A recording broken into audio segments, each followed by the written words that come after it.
Hi friends, welcome back to my channel. और हम ये अल्केमिस्ट का सेकंड पार्ट स्टार्ट कर रहे हैं।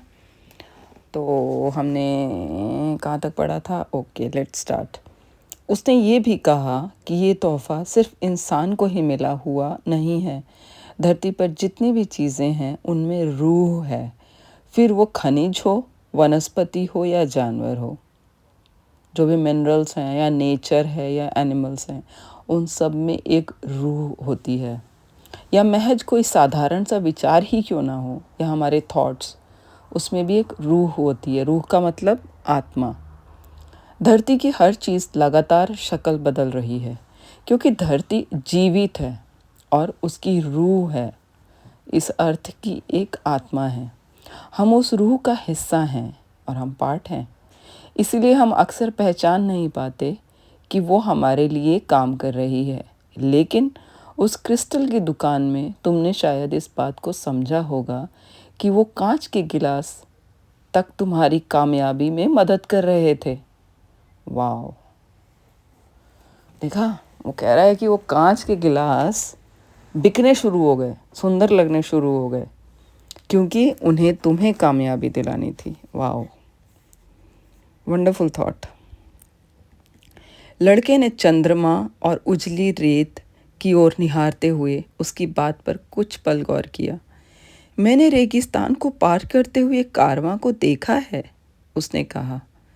कारवां और रेगिस्तान एक ही ज़बान में बात करते हैं और यही वजह है कि रेगिस्तान कारवां को गुजरने की इजाज़त देता है। रेगिस्तान इजाज़त देता है कारवां को क्रॉस करने के लिए। अब ये कारवां के एक एक कदम पर निगाह रखते हुए ये देखेगा कि वो समय के साथ चल रहा है या नहीं। और अगर चल रहा होगा तो हम नखलिस्तान तक पहुंच जाएंगे।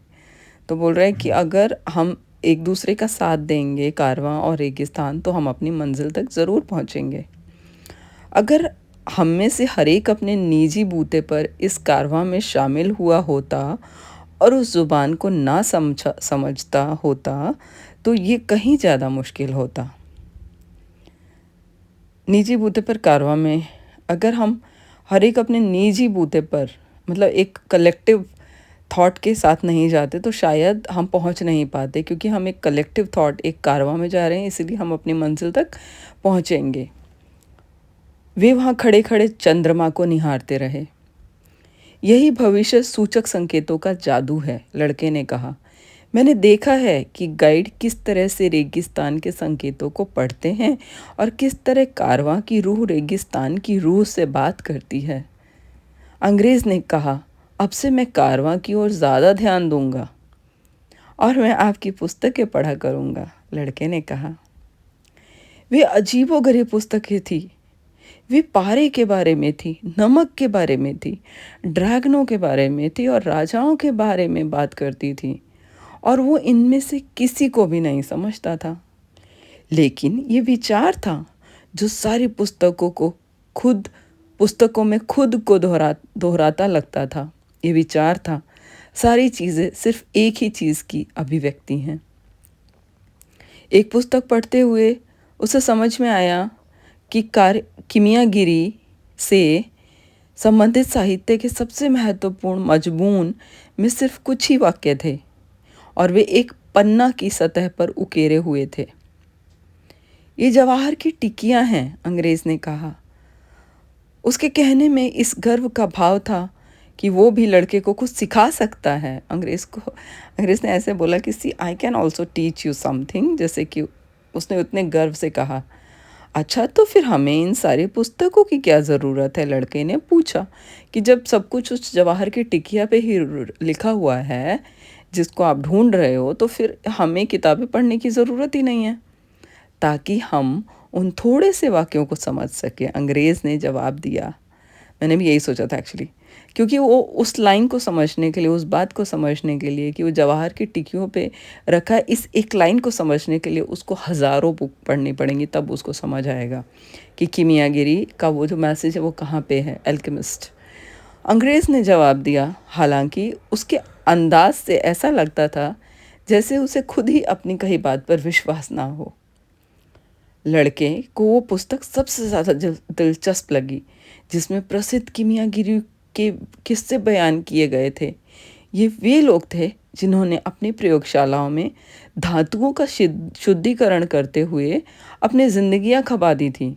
उनका विश्वास था कि अगर किसी धातु से को कई वर्षों तक तपाया जाए तो वो अपनी सारी निजी फितरतों से आज़ाद हो जाएगा और जो बचेगा वो कायनात की रूह होगी। कायनात की ये रूह ही उन्हें उनमें पृथ्वी की किसी भी चीज़ को समझने की गुंजाइश देती है, क्योंकि ये वो भाषा थी जिसमें सारी वस्तुएं आपस में बातें करती हैं। उन्होंने इस खोज को प्रधान कृति की संज्ञा दी थी। वह आंशिक रूप से तरल थी, लिक्विड थी, और आंशिक रूप से मैटर भी थी। क्या आपको नहीं लगता कि उस भाषा को समझने के लिए इंसानों और शगुनों पर बारीकी से ध्यान देना भर काफ़ी है? लड़के ने पूछा। तुम्हारे दिमाग पर हर चीज़ को सरलीकृत करने का फितूर सवार है। मतलब हर चीज़ को तुमको इजी वे में नहीं, मतलब ये मतलब सरल सरल मतलब होता है कि सबके लिए वो चीज़ रीचेबल हो, मतलब सबको समझ आ जाए। सरल का यहाँ ये मतलब है। अंग्रेज़ ने चिढ़ते हुए जवाब दिया, मतलब वो कह रहा है कि ऐसे कर दो कि सब इंसानों को समझ आ जाए ना। तो अंग्रेज ने बोला, कीमियागारी एक गंभीर विद्या है। इसमें हर कदम ठीक उसी तरह रखना पड़ता है जिस तरह इस विद्या के उस्तादों ने रखी है। कीमियागिरी होता है एल्केमिस्ट। एल्केमिस्ट का मतलब होता है, एक सेकेंड मैं आपको एकदम मीनिंग समझाती हूँ। एल्केमिस्ट मीनिंग, एल्केमिस्ट का मीनिंग होता है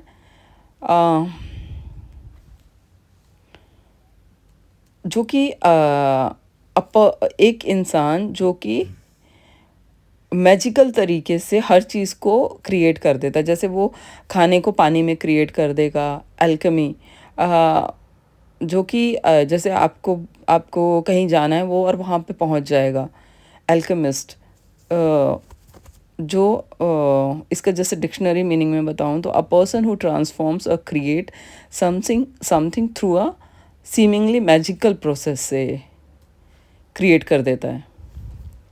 हु स्टडीज और practice alchemy, a person who transform things for the better, जो चीज़ों को अच्छा बना देता है। जैसे पारसमणि होती है ना, एक तरीके से वो कह लो, वो जिस चीज़ को छूता है ना वो सोना बन जाती है, उसको एल्केमिस्ट बोलते हैं। लड़के को पता चला कि प्रधान कृति के तरल हिस्से को अमृत के नाम से जाना जाता है और इससे सारी बीमारियां दूर हो जाती हैं। लड़के को पता चला कि प्रधान कृति के जो मेन मैटर है उसका जो लिक्विड फॉर्म है उसको अमृत के नाम से जाना जाता है और उससे सारी बीमारियां दूर हो जाती हैं। इसके सेवन से कीमियागिर बूढ़े भी नहीं होते और ऐसे लोगों को एल्केमिस्ट बोलते हैं। Alchemy is the science and alchemist is the people who practices this science. Okay, तो उसने बोला ऐसे लोग बूढ़े भी नहीं होते हैं और उसके ठोस हिस्सों को पारस पत्थर की संज्ञा दी जाती है। जो मैं बोल रही थी ना वही आगे आ गया। तो एक्चुअली ऑथर को शायद आगे ही समझाना था, पॉल कॉलियो जो है इनके ऑथर, उनको शायद बाद में ही समझाना था इस वर्ड को। तो आई डोंट नो, मैंने भी उसी टाइम आप लोगों को समझाया। पारस पत्थर की संज्ञा दी जाती है। पारस पत्थर को हासिल करना आसान नहीं है, अंग्रेज़ ने कहा। कीमियागिरी अपनी प्रयोगशालाओं में उस आग को गौर से देखते हुए सालों बिता देते थे जो धातु का शुद्धिकरण करती थी। वे आग के करीब रहकर इतने ज़्यादा वक्त गुजारते थे कि अपनी सारी सांसारिक महत्वाकांक्षाओं को तज देते थे। मतलब जो वर्ल्डली प्लेजर होते हैं उसको उनको छोड़ना ही पड़ता है। उन्होंने ये ज्ञान लिया था कि धातुओं के शुद्धिकरण की वजह से स्वयं उनका शुद्धिकरण हो जाता है। तो कहते हैं कि जब धातु शुद्धिकरण करते हैं ना तो हमारा भी शुद्धिकरण हो जाता है। ये वो बोल रहे हैं ऑथर। लड़के ने क्रिस्टल के दुकानदारी के बारे में सोचा। उसने लड़के से कहा था, ये अच्छा है कि तुम क्रिस्टल के बर्तनों की सफाई के काम में लगे रहते हो। निराशा पैदा करने वाले ख्याल नहीं आएंगे, क्योंकि आप जब काम में लगे रहते हो तो कोई नेगेटिव थॉट नहीं आता है। लड़के को लगातार ये यकीन होता जा रहा था कि इंसान अपनी रोज़मर्रा की ज़िंदगी में ही कीमियागिरी सीख सकता है। अंग्रेज़ ने कहा, पारस पत्थर की एक और भी ज़बरदस्त खूबी है। इस पत्थर का एक छोटा सा टुकड़ा किसी भी धातु की बड़ी मात्रा को सोने में बदल सकता है। पारस मनी होती है ये। यह सुनने के बाद कीमियागिरी में लड़के की दिलचस्पी और भी बढ़ गई। उसने सोचा कि थोड़े से धीरज से काम लेते हुए वो हर चीज़ को सोने में बदल लेगा। उसने ऐसे बहुत से लोगों के जीवन के बारे में पढ़ा था जो ऐसा काम करने में कामयाब थे। हेल्वेशियस, एलियास, फ्लेक्नेली और गेबर, वे बहुत ही आकर्षक किस्से थे। उनमें से हर व्यक्ति ने अपनी नियति को अंत तक जिया था। उन्होंने यात्राएं की थी, ज्ञानी पुरुषों से वार्तालाप किया था, अविश्वास करने वाले लोगों के सामने चमत्कारों का प्रदर्शन किया था और पारस पत्थर तथा अमृत का स्वामित्व प्रदान प्राप्त किया था। लेकिन जब लड़के ने उस प्रधान कृति को हासिल करने का तरीका सीखना चाहा तो उसे कुछ भी समझ नहीं आया। उसे सिर्फ रेखांकन, कूटबद्ध निर्देश और अबुझ इबारतें ही दिखाई दी, क्योंकि ये इतने मतलब क्या कॉम्प्लिकेटेड वे में ये चीज़ें रखी गई हैं कि जिनको एक आम इंसान बिल्कुल भी नहीं समझ पाएगा। इसीलिए इसको कॉम्प्लिकेटेड रखा गया है कि बहुत मेहनत, बहुत शिद्दत से जो लोग उस तक पहुंचना चाहेंगे वही पहुंचेंगे। ये हर किसी को ईज़िली अवेलेबल नहीं होगी। ये लोग चीज़ों को इतना पेचीदा क्यों बना देते हैं? एक रात उसने अंग्रेज़ से पूछा। लड़के ने देखा कि अंग्रेज़ चिड़चिड़ा हो गया था। उसे अपनी पुस्तकों की कमी खटकती थी, ताकि जिन पर समझने की जिम्मेदारी है वही उनको समझ सकें। उसने कहा, ज़रा कल्पना करो कि हर आदमी रांगे को सोने में बदलने लगे तो क्या होगा? सोना अपनी कीमत खो देगा। उस प्रधान कृति को केवल वही लोग हासिल करते हैं जो उसे हासिल करने के अपने प्रण पर अडिग बने रहते हैं और गहराई में जाकर अध्ययन करने को तत्पर होते हैं। इसीलिए मैं यहाँ हूँ, इस रेगिस्तान के बीच में हूँ, क्योंकि मैं उस शिद्दत से उस ज्ञान को पाना चाहता हूँ। मैं उस सच्चे कीमियागर की तलाश में हूँ जो इन गूढ़ इबारतों को पढ़ने समझने में मेरी मदद कर सके। ये पुस्तकें कब लिखी गई थी? लड़के ने कहा, सदियों पहले। लेकिन उस जमाने में छपाई की मशीनें तो थी नहीं।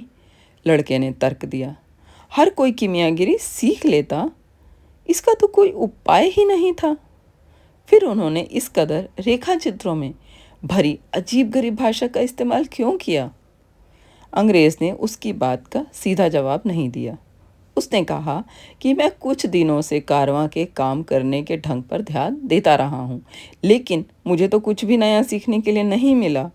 मैंने तो एक ही बात देखी है कि जंग की चर्चा ही अब बार बार होती है। फिर एक दिन लड़के ने अंग्रेज़ को उसकी पुस्तकें लौटा दी। क्या तुमने कुछ सीखा? अंग्रेज़ ने पूछा। वो जानने को उत्सुक था। लड़के ने क्या सीखा होगा? उसे किसी से बात करना ज़रूरी लग रहा था, ताकि वो अपने दिमाग को जंग की आशंका के ख्याल से दूर रख सकता। मैंने ये सीखा कि इस सृष्टि की एक आत्मा है और जो कोई भी इस आत्मा को समझ लेता है वो चीज़ों की भाषा को भी समझ लेता है। मैंने सीखा कि बहुत से कीमियागारी ने अपनी नियति को पा लिया था और उन्होंने अंततः विश्व की आत्मा, पारस पत्थर और अमृत की खोज कर ली थी। लेकिन जो सबसे महत्वपूर्ण बात मैंने सीखी वो ये है कि ये सारी चीज़ें इतनी सरल हैं कि उनको एक रत्न की सतह पर भी लिखा जा सकता था। अंग्रेज को निराशा हुई। वर्षों का शोध, जादुई प्रतीक, अजीबोगरीब शब्द और प्रयोगशाला के उपकरण, इनमें से किसी चीज़ से लड़का प्रभावित नहीं हुआ था। इसकी आत्मा इतनी पिछड़ी हुई है कि वो इस तरह की बातों को समझ ही नहीं सकती थी। उसने सोचा। उसने अपनी पुस्तकें वापस ली और उनको अपने थैले में रख लिया। जाओ, कारवां को देखो, उसने कहा। उसने भी कुछ नहीं कहा। लड़का एक बार फिर रेगिस्तान की खामोशी और जानवरों के खुरों से उड़ती रेत पर अपने विचारों में डूब गया। सीखने का हर व्यक्ति का अपना ढंग होता है, उसने मन ही मन कहा। उसका ढंग मेरा नहीं है, ना ही मेरा ढंग उसका है, लेकिन हम दोनों ही अपनी अपनी नियति की खोज में हैं और इसके लिए मैं उसका आदर करता हूँ। कारवां रात और दिन सफ़र करने लगा। वे नकाबपोश बद्दू अक्सर नमूदार होने लगे और उस ऊँट हाँकने वाले ने जो कि लड़के का अच्छा दोस्त बन गया था, लड़के को बताया कि कबीलों के बीच लड़ाई ठन चुकी है। अगर कारवां नखलिस्तान तक पहुंच गया तो ये उसकी बहुत बड़ी खुशकिस्मती ही होगी। जानवर थक गए थे और लोगों की आपस की बातचीत कम से कम हो चली थी। खामोशी रात के समय अपनी बदतर स्थिति में होती थी और किसी ऊँट की महज एक कराह, जो पहले ऊँट की एक कराह के अलावा कुछ भी नहीं हुआ करती थी, अब हर किसी को डरा देती थी, क्योंकि वो किसी हमले के लिए संकेत हो सकती थी। हालांकि वो ऊँट हाँकने वाला जंग के खतरे को लेकर बहुत चिंतित नहीं लगता था। मैं जिंदा हूँ, उसने एक रात लड़के से कहा। वे खजूर खा रहे थे जिस वक्त ना अलाव जल रहा था और ना आसमान में चांद था। जब मैं खा रहा होता हूँ तो मैं सिर्फ उसी के बारे में सोचता हूँ। देखो, अब ये जो बुक है ना, द पावर ऑफ नाउ, उसका ये सार यहाँ पे आ गया है कि जब मैं खा रहा होता हूँ तो मैं सिर्फ उसी के बारे में सोच रहा होता हूँ। मतलब आप जो काम कर रहे हो तो बस उसी काम को करो। अगर मैं कूच पर होता हूँ तो अपना सारा ध्यान कूच पर लगाता हूँ। अगर मुझे लड़ना पड़ जाए तो फिर मुझे मरने के लिए वह दिन किसी भी दूसरे दिन जैसा ही होगा, क्योंकि मैं ना तो अपने अतीत में रहता हूँ और ना अपने भविष्य में रहता हूँ। मेरी दिलचस्पी तो सिर्फ वर्तमान में है। अगर तुम सिर्फ अपने वर्तमान पर ध्यान लगा सको तो तुम सुखी इंसान होगे। तुम देखोगे कि रेगिस्तान में भी जीवन है, आसमान में तारे हैं और कबीलों के लोग इसीलिए लड़ते हैं क्योंकि वे मानव प्रजाति का हिस्सा हैं। जीवन तुम्हारे लिए एक दावत हो जाएगा, एक बहुत बड़ा जश्न, क्योंकि जीवन वो पल है जिसे हम ठीक इस वक्त जी रहे हैं। 2 रातों बाद जब लड़का बिस्तर पर लेटने की तैयारी कर रहा था तो लड़के ने उस तारे को खोजा जिसका वे लोग हर रात पीछा किया करते थे। उसे लगा जैसे क्षितिज रोज के मुकाबले पर कुछ नीचे आ गया था, क्योंकि उसे लग रहा था जैसे वो तारा रेगिस्तान में ही दिखाई दे रहा हो। ये नखलिस्तान है, उस ऊँट हाँकने वाले ने कहा। अच्छा, तो हम तुरंत ही वहाँ क्यों नहीं चले जाते? लड़के ने पूछा। क्योंकि हमें सोना ज़रूरी है। सूरज के उगने के साथ ही लड़का जाग गया। उसके सामने, जहाँ पिछली रात छोटे छोटे तारे झिलमिला रहे थे, अब खजूर के वृक्षों की एक अंतहीन कतार थी जो रेगिस्तान के आर पर फैली थी।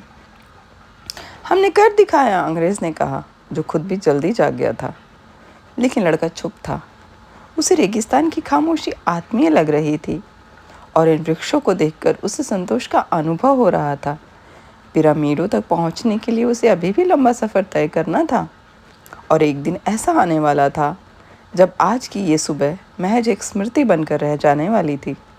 लेकिन ये वर्तमान का क्षण था, वो दावत जिसका जिक्र उस ऊँट हाँकने वाले ने किया था, और इस क्षण को वो उसी तरह जीना चाहता था जिस तरह उसने अपने अतीत की सीखों और भविष्य के सपनों को जिया था। हालांकि खजूर के दरख्तों का वो नज़ारा एक दिन महज एक याद बनकर रह जाने वाला था, लेकिन इस वक्त उसका मतलब था छाया, पानी और जंग से बचने की पनाह। कल ऊँट की कराह खतरे का संकेत थी और आज खजूर के वृक्षों की कतार एक चमत्कार की सूचना दे रही थी। सृष्टि कई भाषाएं बोलती है, लड़के ने सोचा। वक्त बहुत तेजी से भागता है और उसी तरह कारवां भी भागता है। कीमियागिरी ने सैकड़ों लोगों और जानवरों को नखलिस्तान के करीब आते देखकर सोचा। लोग नए आगंतुकों को आने से चिल्ला रहे थे। उड़ती हुई धूल ने रेगिस्तान के सूरज की रोशनी को धुंधला दिया था और नखलिस्तान के बच्चे इन अजनबी आगंतुकों को देखकर उत्तेजना से भरे हुए थे। कीमियागर ने कबीले के मुखियाओं को कारवां के सरदार का स्वागत करते और उसके साथ लंबी बातचीत करते देखा। लेकिन किमियागिरी को इसमें से किसी भी चीज़ से कोई फ़र्क नहीं पड़ता। उसने ऐसे बहुत से लोगों को आते जाते देखा था और रेगिस्तान जहाँ का तहाँ बना हुआ था। उसने सुल्तानों और फ़कीरों को रेगिस्तान की रेत में चलते हुए देखा था। रेत के टीले हवा की वजह से लगातार अपनी जगह बदलते रहते थे। तब भी वो तब भी ये वही रेत थी जिसे वह अपने बचपन से जानता आया था। उसे उस खुशी को देखकर हमेशा आनंद आता था जो उन मुसाफिरों को उस वक्त महसूस होती थी जब वे पीली रेत और नीले आसमान के तले हफ्तों का सफ़र करने के बाद पहली बार खजूर के वृक्षों की हरियाली को देखते थे। खुदा ने रेगिस्तान शायद बनाया ही इसीलिए था ताकि इंसान खजूर के वृक्षों को सराहना कर सके। उसने सांसारिक मसलों पर ध्यान देने का फैसला किया। उसे मालूम था कि उस कारवां में एक ऐसा शख्स मौजूद था जिसको उसे अपने कुछ रहस्य दिखाने थे। ये बात उसको भविष्य सूचक संकेतों की मार्फत मालूम हुई थी। वो उस आदमी को अभी तक जानता तो नहीं था, लेकिन उसे मालूम था जैसे ही वह आदमी प्रकट होगा उसकी अनुभवी आंखें उसको पहचान लेंगी। वो उम्मीद कर रहा था कि यह आदमी उसी तरह काबिल होगा जिस तरह उसके पिछले चेले रहे थे। मुझे समझ में नहीं आता इन बातों को ज़बानी बताना क्यों ज़रूरी होता है, उसने सोचा। मसला ये नहीं था कि ये बातें रहस्य में थी। खुदा ने तो अपने रहस्यों को अपने सारे प्राणियों के सामने आसानी से जाहिर कर रखा है। उसके पास इस बात की सिर्फ एक ही व्याख्या थी। इन बातों को दूसरों तक इस तरह पहुंचाना इसलिए ज़रूरी होता है क्योंकि वे विशुद्ध जीवन से रची गई हैं और इस तरह के जीवन को तस्वीरों या शब्दों से नहीं पकड़ा जा सकता, क्योंकि लोग तस्वीरों और शब्दों से मोहित हो जाते हैं और अंततः सृष्टि की भाषा को भूल जाते हैं। लड़का जो कुछ देख रहा था उससे उसे अपनी आंखों पर विश्वास नहीं हो रहा था। वो नखलिस्तान वैसा बिल्कुल नहीं था जैसा उसने कभी भूगोल की अपनी एक पुस्तक में देख रखा था। खजूर के थोड़े से वृक्षों से घिरे इलाके की बजाय ये स्पेन के कई कस्बों से भी बड़ा था। वहाँ 300 कुएं थे, खजूर के 5000 दरख्त थे और उनके बीच फैले असंख्य रंग बिरंगे तंबू थे। ये तो सहस्त्र रजनी चरित्र के किस्से जैसा लग रहा है, अंग्रेज ने कहा, जो किमियागिरी से मिलने के लिए उतावला हो रहा था। कोई बुक है उसमें उसका नाम मेंशन किया। वे उन बच्चों से घिरे हुए थे जो नवागंतुकों और जानवरों को देखने के कौतूहल से भरे हुए थे। नखलिस्तान के लोग उनसे जानना चाहते थे क्या उन्होंने कोई जंग होते देखी है, और औरतों में उन कपड़ों तथा बेशकीमती रत्नों को देखने की भीड़ लगी हुई थी जो कारवा के सौदागर लेके आए थे। रेगिस्तान की खामोशी एक दूर का सपना बन चुकी थी। कारवा के मुसाफिर लगातार बतिया रहे थे, हंस रहे थे, चीख पुकार मचा रहे थे, जैसे वे किसी रूहानी दुनिया से निकलकर इंसानों की दुनिया में आ पहुंचे हों। वे आज़ादी और खुशी महसूस कर रहे थे। जब वे रेगिस्तान में थे तो हर तरह की सावधानी बरतते थे, लेकिन उस ऊँट हाँकने वाले ने लड़के को समझाया कि नखलिस्तानों को तटस्थ इलाकों के रूप में देखा जाता है क्योंकि वहाँ ज़्यादातर औरतें और बच्चे रहते हैं। पूरे रेगिस्तान में नखलिस्तान थे, लेकिन रेगिस्तान में कबीले आपस में लड़ते हैं और नखलिस्तानों को शरण स्थलों के रूप में छोड़ देते हैं। कारवा के सरदार ने कुछ मुश्किल से अपने आदमियों को एकत्रित किया और उन्हें निर्देश दिए। उसने कहा कि समूह के सभी लोगों को कबीलों की तकरार ख़त्म होने तक नखलिस्तान में ही रहना होगा। चूँकि हम मेहमान हैं, इसलिए हमें वहाँ के लोगों के साथ उन्हीं की रिहाइशों में रहना होगा और वे हमें रहने के भरसक बेहतर सुविधाएं मुहैया करवाएंगे। वे मेहमान नवाजी का उसूल है और उसने अपने पहरेदारों समेत हर किसी को अपने अपने हथियार कबीलों के सरदारों द्वारा नियुक्त लोगों के हवाले कर देने को कहा। ये युद्ध के नियम हैं, उसने समझाया। इन नियमों के मुताबिक नखलिस्तान में फौजों या फौजी टुकड़ियों को पनाह नहीं दे जा सकती थी। लड़के ने आश्चर्य के भाव से देखा कि अंग्रेज ने अपने बैग में से एक क्रोम प्लेटेड रिवॉल्वर निकाला, उस आदमी को सौंप दी जो हथियार जमा कर रहा था। ये रिवॉल्वर क्यों? उसने पूछा। इसने लोगों पर भरोसा करने में मेरी मदद की, अंग्रेज ने जवाब दिया। इस बीच लड़के ने अपने खजाने के बारे में सोचा। वो अपने सपने के पूरा होने के जितने ही करीब पहुंचता जा रहा था, हालात उतने ही मुश्किल होते जा रहे थे। ऐसा लगता था कि जैसे उस बूढ़े राजा ने शुरुआत करने वाले की किस्मत का नाम दिया था, वो अब काम नहीं कर रहा था। उसने अपने सपने का पीछा करने की प्रक्रिया में उसे लगातार अपनी ज़िद और साहस की परीक्षा देनी पड़ रही थी। मतलब ये बोल रहे हैं कि काम बहुत मुश्किल लग रहा था। शुरू में तो लग रहा था हो जाएगा, अब बहुत मुश्किल लग रहा है कि बार बार जिद और साहस की परीक्षा देनी पड़ रही है। आप लोग समझ रहे हो ना, रियल लाइफ में भी ऐसा ही होता है। इसलिए वो ना तो हड़बड़ी से काम ले सकता था और ना ही उतावलेपन से। अगर वो जल्दीबाजी करके आगे बढ़ता तो ईश्वर द्वारा रास्ते में छोड़े गए संकेतों और शगुनों को देखने से चूक जाता। ईश्वर ने उनको मेरे रास्ते में रख दिया था, इस ख्याल से वह चकित हो उठा था। अब तक भविष्य सूचक के संकेतों को वो सांसारिक चीज़ों की तरह देखता आया था। खाने और सोने जैसी चीज़ों की तरह, या प्रेम की तलाश करने या कोई रोज़गार हासिल करने जैसी चीज़ की तरह उसने उनको कभी उस भाषा की तरह ही नहीं देखा ही नहीं था जिनका इस्तेमाल ईश्वर ये संकेत देने के लिए करता था कि उसे क्या करना चाहिए। उतावलापन मत दिखाओ, उसने एक बार फिर से खुद को कहा, उसी तरह जैसे उस ऊँट हाँकने वाले ने कहा था। जब वो खाना खाने का वक्त हो तब खाना खाओ, और जब आगे बढ़ने का वक्त हो तो आगे बढ़ो। उस पहले दिन अंग्रेज समेत हर कोई थकान की वजह से सो गया था। लड़के को अपने दोस्त से दूर एक तंबू में उसी की उम्र के 5 दूसरे नौजवानों के साथ जगह दी गई थी। वो सब रेगिस्तान के रहने वाले थे और विशाल नगरों से संबंधित उसके किस्सों को सुनने के लिए बेताब थे। लड़के ने उन्हें गरीडिये के रूप में बिताई गई अपनी ज़िंदगी के बारे में बताया, और अभी वो क्रिस्टल की दुकान के अपने तजुर्बों के बारे में बताने ही वाला था कि तभी तंबू में वो अंग्रेज़ आ गया। मैं पूरी सुबह तुम्हें खोजता रहा हूँ, उसने लड़के को बाहर लाते हुए कहा। मुझे कीमियागर के ठिकाने का पता लगाने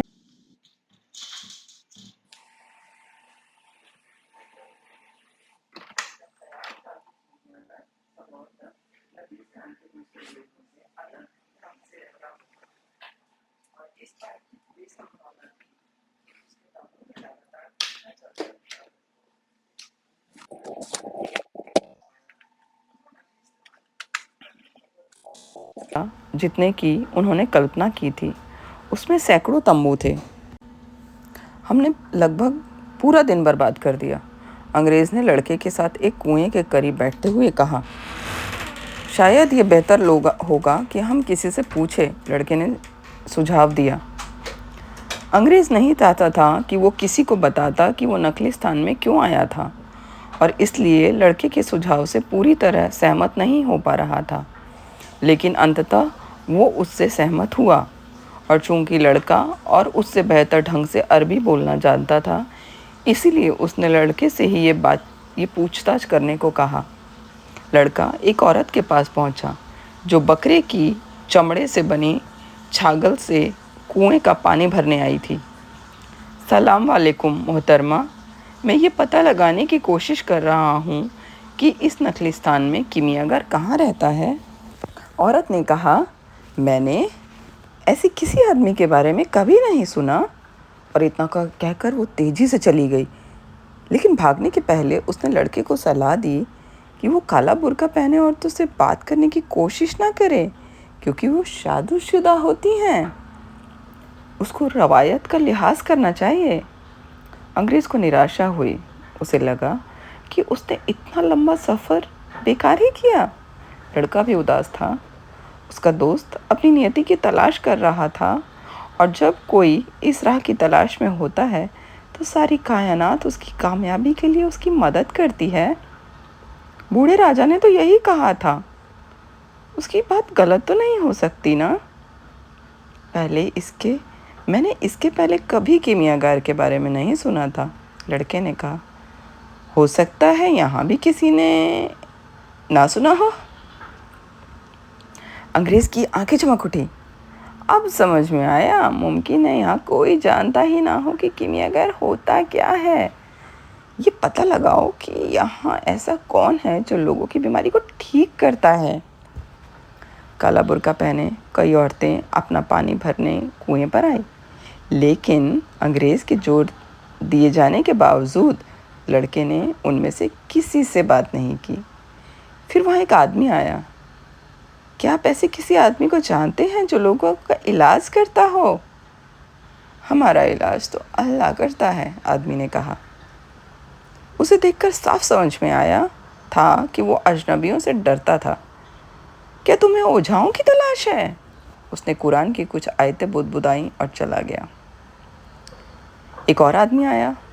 वो पिछले के मुकाबले कुछ बुजुर्ग था और एक छोटी सी बाल्टी लिए हुए था। लड़के ने अपना सवाल दोहराया। तुम्हें इस तरह के आदमी की तलाश क्यों है? उस अरबी ने पूछा। क्योंकि मेरा दोस्त उससे मुलाकात करने कई महीनों सफ़र करके यहाँ आया है उस आदमी से मिलने। अगर इस नखलिस्तान में ऐसा कोई आदमी है तो वो ज़रूर बहुत ताकतवर होगा। उस बुज़ुर्ग ने कुछ पल सोचने के बाद कहा। अगर कबीलों के सरदार भी उससे मिलना चाहते हैं तो वे तक उससे नहीं मिल पाते। उससे तभी मुलाकात हो पाती है जब वो इसकी मंजूरी देता है। लड़ाई ख़त्म होने का इंतज़ार करो, उसके बाद कारवां के साथ रवाना हो जाओ। नखलिस्तान की ज़िंदगी में दाखिल होने की कोशिश मत करो, उसने कहा और वहाँ से चला गया। लेकिन अंग्रेज़ बहुत खुश था। वो सही दिशा में जा रहा था। आखिरकार एक जवान औरत वहाँ आई जिसने काला बुर्का नहीं पहन रखा था। उसने कंधे पर एक घड़ा रखा था और उसके सिर पर पर्दा था, लेकिन उसका चेहरा खुला हुआ था। लड़का कीमियागार के बारे में पूछने के लिए उसके पास पहुंचा। उस क्षण उसे लगा जैसे समय थक गया हो और कायनात की रूह उसके भीतर उमड़ पड़ी हो। जब उसने उस काली आंखों में देखा और देखा कि उसके होठ हंसी और खामोशी के बीच ठिठके हुए थे, तो उसे उस भाषा का सबसे महत्वपूर्ण हिस्सा समझ में आ गया जो सारी दुनिया बोलती थी। वो भाषा जिसे पृथ्वी का हर आदमी अपने हृदय से समझ सकता था, वो प्रेम था। वो चीज़ जो मनुष्यता से भी पहले की थी, रेगिस्तान से भी ज़्यादा प्राचीन थी। एक ऐसी चीज़ जो जब भी कभी दो जोड़े आंखें मिलाती थी तो हमेशा एक जैसी ऊर्जा पैदा करती है, उसी तरह जैसा इस वक्त इस कुएं पर हो रहा है। वो मुस्कुराई और ये निश्चय ही एक भविष्य सूचक संकेत था। वो शगुन जिसका वो इंतज़ार कर रहा था, तब भी जबकि वो नहीं जानता था कि वो उसका इंतज़ार कर रहा है। वो शगुन जिसकी तलाश वो अपनी भेड़ों के साथ और अपनी पुस्तकों में करता रहा था, जिसकी तलाश वो क्रिस्टलों में और रेगिस्तान की खामोशी में करता रहा था। ये विशुद्ध विश्व भाषा थी। इसके लिए किसी व्याख्या की ज़रूरत नहीं थी। ठीक उसी तरह जैसे अनंत काल में यात्रा करते हुए ब्रह्मांड को किसी व्याख्या की ज़रूरत नहीं थी। उस क्षण लड़के ने अनुभव किया कि वो अपने जीवन के अद्वितीय स्त्री के करीब था, और उस लड़की ने भी बिना किन्हीं शब्दों के ठीक वैसी ही चीज़ का अनुभव किया। अपने इस अनुभव पर उसे जितना यकीन था उतना दुनिया की किसी भी चीज़ पर यकीन नहीं था। उसके माँ बाप और दादा दादी ने उससे कह रखा था कि किसी भी व्यक्ति के प्रति वचनबद्ध होने से पहले उसे प्रेम करना और उसको अच्छी तरह समझना ज़रूरी है। लेकिन मुमकिन है इस तरह सोचने वाले लोगों ने सार्वभौमिक भाषा को कभी जाना ही ना हो, क्योंकि जब आप इस भाषा को समझ लेते हैं तो ये समझना आसान हो जाता है कि कोई है जो इस दुनिया में आपका इंतज़ार कर रहा है, भले ही वो जगह रेगिस्तान के बीच या किसी विशाल नगर में क्यों ना हो। और जब ऐसे दो इंसान एक दूसरे से टकराते हैं तो उनकी नज़रें आपस में मिलती हैं, तो वो गुजरा हुआ वक्त और आने वाला वक्त अपनी अहमियत खो देता है। होता है सिर्फ वो अद्वितीय क्षण और वो अविश्वसनीय यकीन कि सूरज के तले जो कुछ भी है वो एक ही हाथ का लिखा हुआ है। यही वो हाथ है जो प्रेम जगाता है और व्यक्ति के लिए उसकी एक जुड़वां आत्मा उत्पन्न करता है। ऐसे प्रेम के बिना व्यक्ति के सपने बेमानी होते हैं। मखतूब, लड़के ने सोचा। अंग्रेज ने लड़के को झकझोरा। कहाँ खो गए? उसने पूछा। लड़का लड़की के करीब गया और जब वो मुस्कुराई तो वो भी मुस्कुरा दिया। तुम्हारा नाम क्या है? उसने पूछा। फातिमा, लड़की ने नज़र चुराते हुए कहा। मेरे देश की भी कुछ स्त्रियां इस नाम से पुकारी जाती हैं। ये पैगंबर की बेटी का नाम है, फातिमा ने कहा। हमलावर इस नाम को हर कहीं ले गए। हमलावरों की बात उस खूबसूरत लड़की ने बहुत ही फक्र से की थी। अंग्रेज ने उसको कोंचा और लड़के ने लड़की से उस आदमी के बारे में पूछा जो लोगों का इलाज करता था। ये वो इंसान है जो इस कायनात के सारे राज जानता है, उसने कहा। वो रेगिस्तान के जिन्नों से बात करता है। जिन्नों को शुभ अशुभ दोनों तरह की रूहों के रूप में जाना जाता है। और लड़की ने दक्षिण की ओर इशारा करते हुए संकेत किया कि वो विचित्र इंसान वहाँ रहता है। इसके बाद उसने अपना घड़ा पानी से भरा और वहाँ से चली गई। अंग्रेज भी नदारत हो गया। वो कीमियागार की तलाश में निकल गया और लड़का देर तक उस कुएं के करीब बैठा टरीफा के उस दिन को याद करता रहा जब लेवेंटर समीर उस लड़की की खुशबू लेकर आया था। और तब उसे एहसास हुआ था कि वो इस लड़की को तब से प्यार करता आ रहा है जब उसे उसके वजूद के बारे में भी पता नहीं था। वो जानता था कि उस लड़की के प्रति उसका प्रेम उस दुनिया के हर खजाने को खोजने में सक्षम बना देगा। अगले दिन उस लड़की से मिलने की उम्मीद में लड़का कुएं पर लौटा, लेकिन उसे देखकर आश्चर्य हुआ कि वहाँ अंग्रेज था जो रेगिस्तान की ओर ताक रहा था। मैंने दोपहर के बाद से लेकर पूरी शाम भर इंतज़ार किया है, उसने कहा। वो आकाश के शाम के पहले सितारों के उदय होने के साथ ही प्रकट हुआ। मैंने उसे बताया कि मुझे किस चीज़ की तलाश है और उसने मुझसे पूछा कि क्या मैंने कभी रांगे को सोने में बदला है। मैंने उससे कहा कि मैं वही सीखने तो आया हूँ। उसने मुझसे कहा कि मुझे वैसा करने की कोशिश करनी चाहिए। बस उसने इतना ही कहा। जाओ और कोशिश करो। लड़के ने कुछ नहीं कहा। बेचारा अंग्रेज, जिसने इतना लंबा सफ़र तय किया और हासिल ये रहा कि उससे फिर से वही करने को कहा गया जो पहले कई बार कर चुका है। तो कोशिश करिए, उसने अंग्रेज से कहा। मैं वही करने जा रहा हूँ, मैं अभी शुरू करता हूँ। अंग्रेज के जाते ही फातिमा आई और उसने गागर में पानी भरा। मैं तुमसे सिर्फ एक बात कहने आया हूँ, लड़के ने कहा। मैं चाहता हूँ कि तुम मेरी बीवी बन जाओ। मैं तुमसे बहुत प्यार करता हूँ। लड़की के हाथ से गागर छूट गई और उसका पानी छलक गया। मैं हर रोज़ यहाँ तुम्हारा इंतज़ार करूँगा। मैंने ये रेगिस्तान एक खजाने की तलाश में पार किया है जो पिरामिडों के आसपास कहीं हैं, और ये जंग मुझे एक शाप की तरह लग रही थी, लेकिन अब ये एक वरदान है क्योंकि इसी की वजह से मैं तुम तक पहुंचा हूँ। जंग तो एक दिन ख़त्म हो जाने वाली है, लड़की ने कहा। लड़के ने अपने चारों ओर खड़े खजूर के वृक्षों की ओर देखा। उसने खुद को याद दिलाया कि वो एक गडेरिया हुआ करता था और फिर से गडेरिया बन गया है। फातिमा उसके खजाने से ज़्यादा महत्वपूर्ण थी। कबीले के लोग हमेशा खजानों की तलाश में होते हैं, लड़की ने कुछ इस तरह कहा जैसे उसने अंदाज़ा लगा लिया कि वो क्या सोच रहा था। और रेगिस्तान की औरतें अपने कबीलों के लोगों पर फ़ख्र करती हैं। उसने अपनी गागर फिर से भरी और वहाँ से चली गई।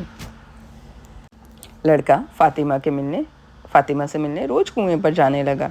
उसने लड़की को गरेड़िए के रूप में बिताए गए अपने जीवन के बारे में, राजा और क्रिस्टल की दुकान के बारे में बताया।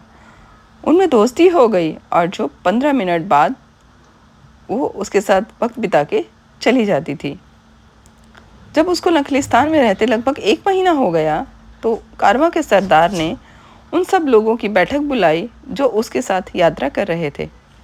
हम नहीं जानते जंग कब ख़त्म होगी, इसीलिए हम अपना सफ़र जारी नहीं रख सकते, उसने कहा।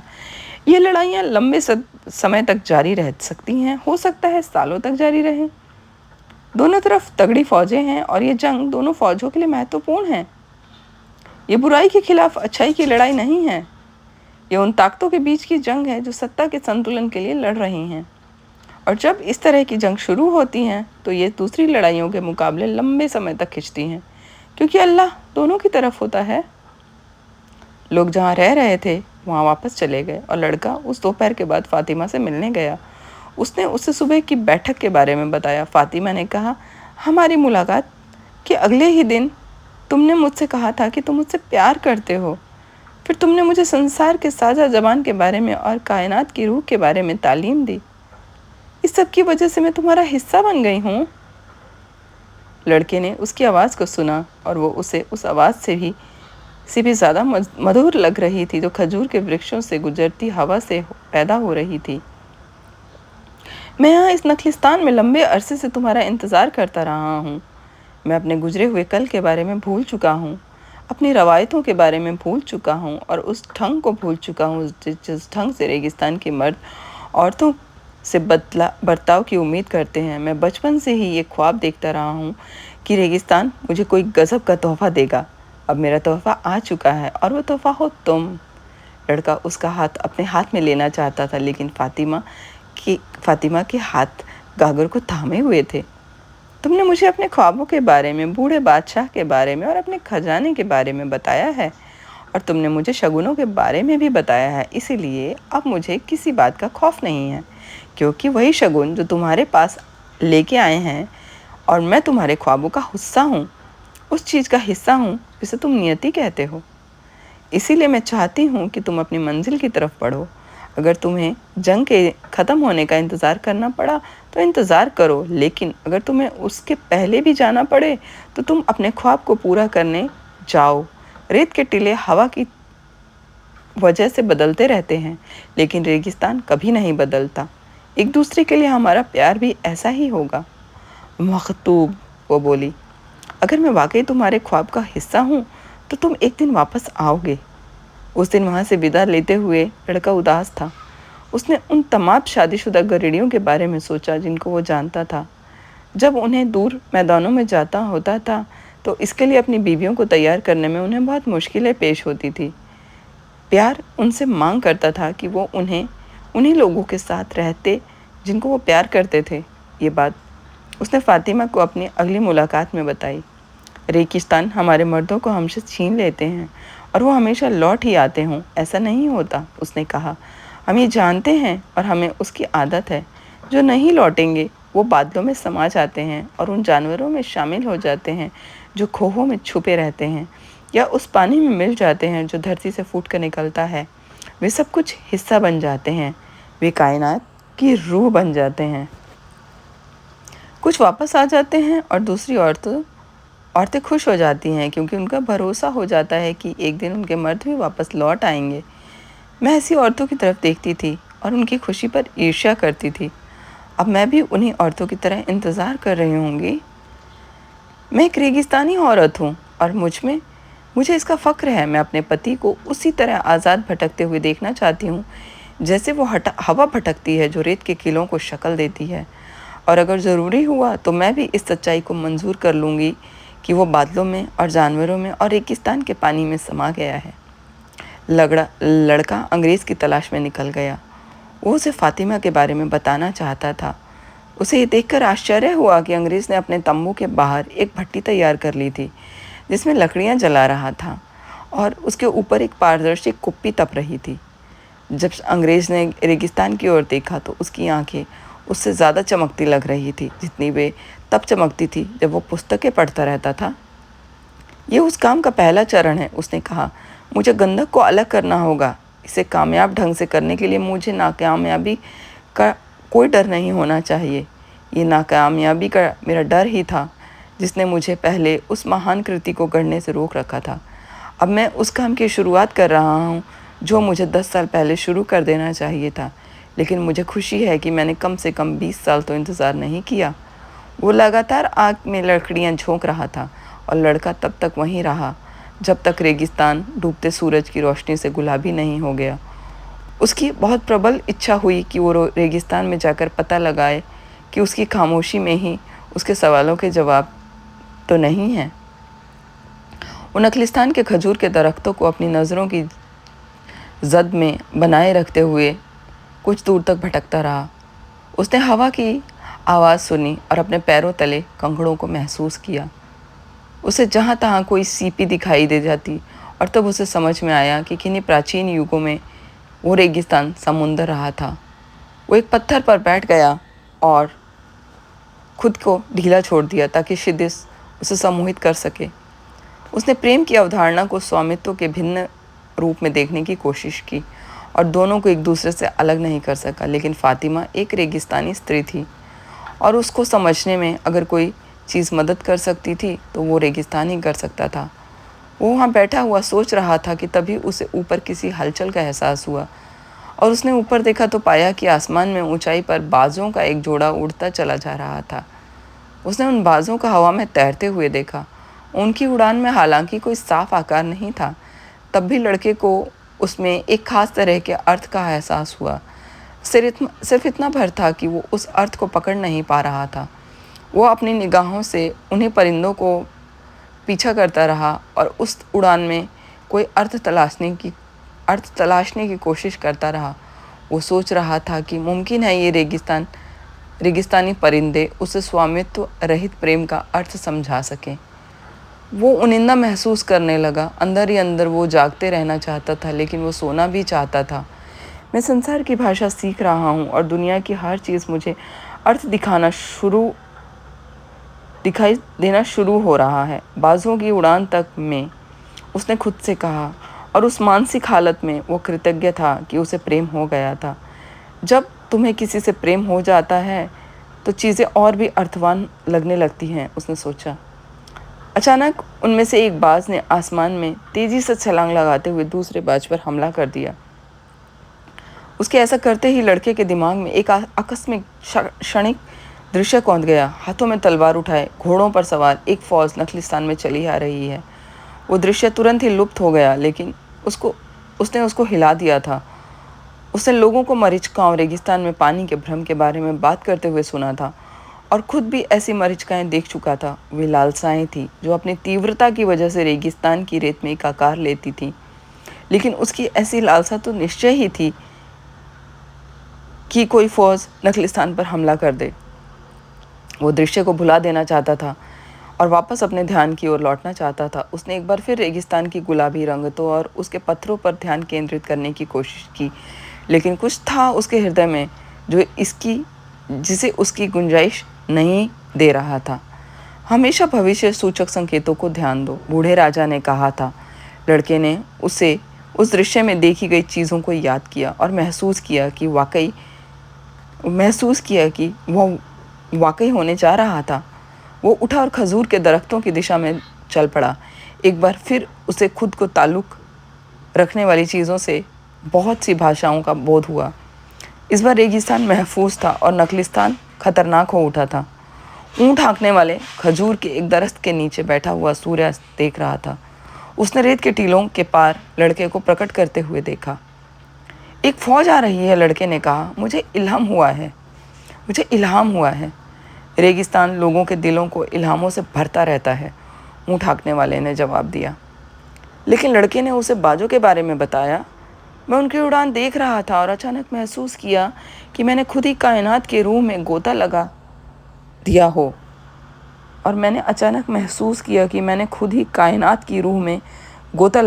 हो। ऊँट हाँकने वाला लड़के की बात समझ गया था। वो जानता था कि पृथ्वी की कोई भी चीज़ उसकी सारी चीज़ों के इतिहास को उजागर कर सकती है। आप पुस्तक का कोई भी पन्ना खोल सकते हैं या किसी व्यक्ति का हाथ देख सकते हैं, ताश का कोई भी पत्ता पलट सकते हैं और परिंदों की उड़ान देख सकते हैं। कुछ भी देख लें, आप उसमें वर्तमान क्षण के अपने अनुभव का रिश्ता पा सकते हैं। दरअसल बात ये नहीं है कि वे चीज़ें अपने आप में कुछ उजागर करती हैं। बात सिर्फ इतनी है कि लोग अपने आसपास की जारी घटनाओं को देखकर विश्व की आत्मा को भेदने का कोई तरीका हासिल कर सकते हैं।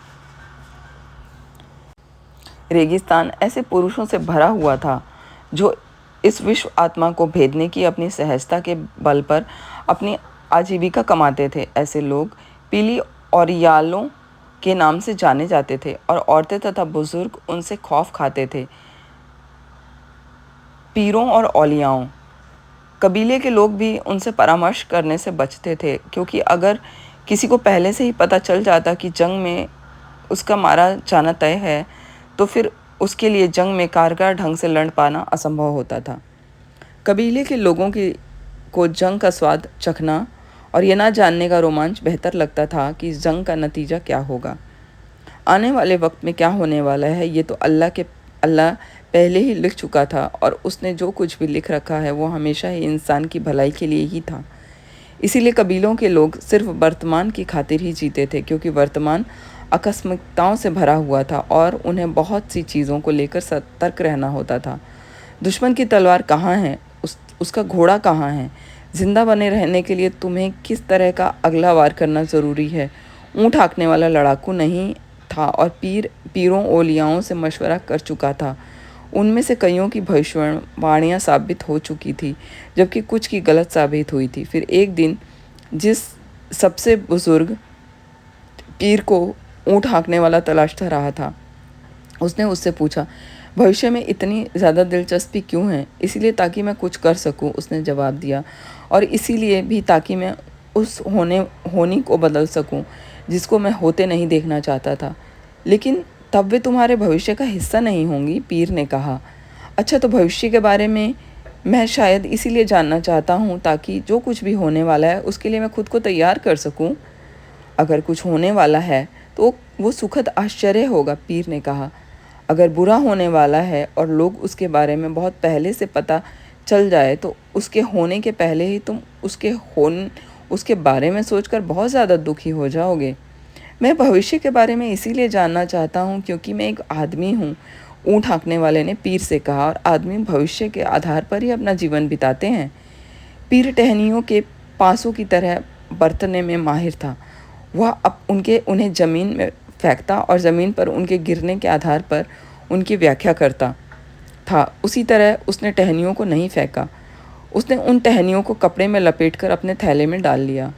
मैं लोगों की भविष्यवाणी करके अपनी रोजी रोटी कमाता हूँ, उसने कहा। मैं टहनियों के विज्ञान को समझता हूँ और मैं ये भी जानता हूँ कि जिस जगह सब कुछ लिखा हुआ है उस जगह सेंध लगाने के लिए टहनियों का इस्तेमाल किस तरह करना चाहिए। वहाँ घुसकर मैं अतीत को पढ़ सकता हूँ और विस्मृति की गर्त में चला गया है और उसे वहाँ से ढूंढ कर बाहर ला सकता हूँ, और मैं उन शगुनों को समझ सकता हूँ जो यहाँ वर्तमान में हैं। जब लोग मुझे परामर्श करने के लिए बुलाते हैं तो मैं उनका भविष्य पढ़ नहीं रहा होता हूँ, मैं भविष्य के बारे में कयास लगा रहा होता हूँ। भविष्य तो खुदा के हाथ में है और वही असाधारण परिस्थितियों में उसको उजागर करता है। मैं भविष्य का कयास कैसे लगा सकता हूँ? मौजूदा वक्त के शगुनों के आधार पर। रहस्य यहाँ है वर्तमान में। अगर आप वर्तमान पर ध्यान देते हैं तो आप उसे बेहतर बना सकते हैं, और अगर आप वर्तमान को बेहतर बनाते हैं तो जो कुछ भी होने वाला है वो भी बेहतर ही होगा।